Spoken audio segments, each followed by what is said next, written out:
بسم اللہ الرحمن الرحیم۔ آج ہم فارسی کی پہلی کتاب کے 35ویں سبق کو پڑھیں گے۔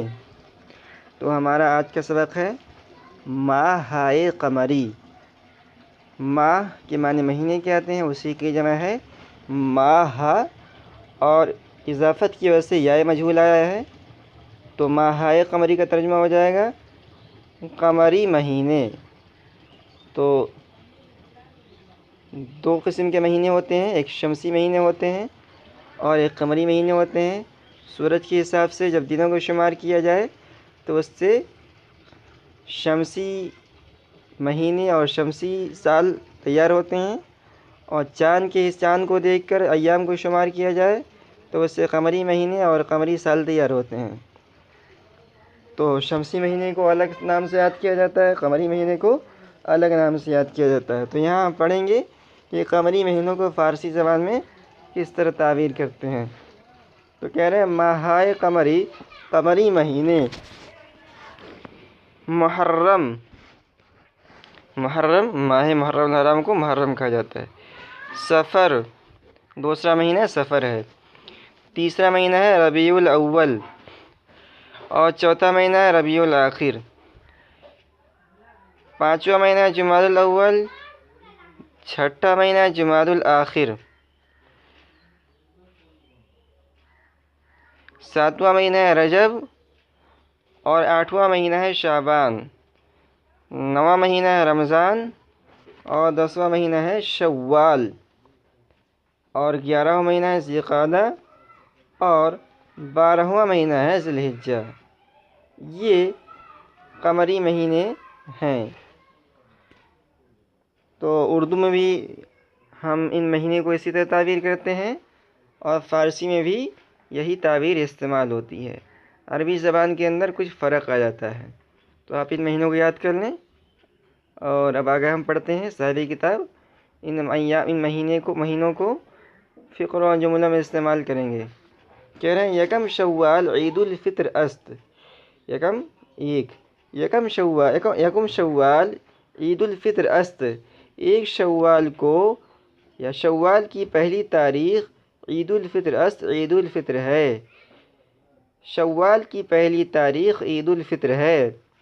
دہم ذی الحجہ عید الاضحیٰ است، 10ویں ذی الحجہ کو قربانی کی عید ہے۔ دہم ذی الحجہ، 10ویں ذی الحجہ کو عید الاضحیٰ است، قربانی کی عید ہے۔ نہم ذی الحجہ حج می گزارند، 9ویں ذی الحجہ کو حج ادا کرتے ہیں۔ 15 شعبان شب برات است، 15ویں شعبان کو 15ویں تاریخ کو 15 کو 5 کہتے ہیں۔ 5 شعبان، 15ویں شعبان کو شب برات است، شب برات ہے۔ در ماہ رجب زکوٰۃ می دہند، در ماہ رجب، رجب کے مہینے میں زکوٰۃ می دہند، زکوٰۃ دیتے ہیں۔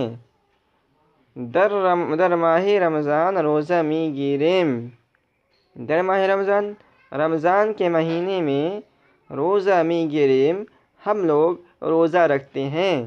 می گیریم جمع متکلم کا صیغہ ہے۔ دہم محرم روز عاشوراء است، 10ویں محرم عاشوراء کا دن ہے۔ و 12ویں روز حضرت امام حسین رضی اللہ تعالیٰ عنہ در کربلا شہید شدند۔ و 12ویں روز، اور اسی دن حضرت امام حسین رضی اللہ تعالیٰ عنہ در کربلا کے میدان میں شہید شدند، شہید ہوئے۔ تو 10 محرم کی دو خصوصیت ہے، ایک یہ کہ عاشوراء کا دن ہے، اور دوسری خصوصیت ہے کہ اسی دن حضرت امام حسین رضی اللہ تعالیٰ عنہ کربلا کے میدان میں شہید کیے گئے تھے۔